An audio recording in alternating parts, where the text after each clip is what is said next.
Selamat datang channel informasi Kecamatan Sucinaraja. Tak ingin kejadian kasus Raya Sukabumi, PKM Garawangsa Sucinaraja gerak cepat kunjungi bayi yang dilaporkan gizi bermasalah.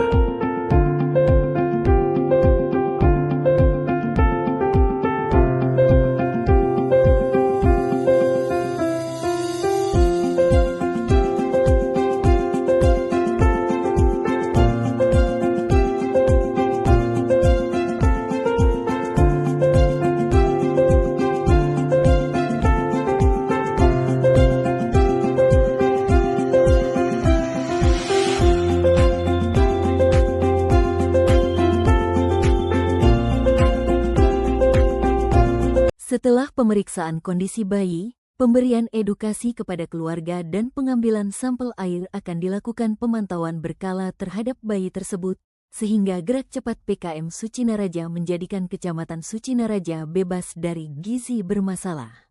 Amin. Terima kasih.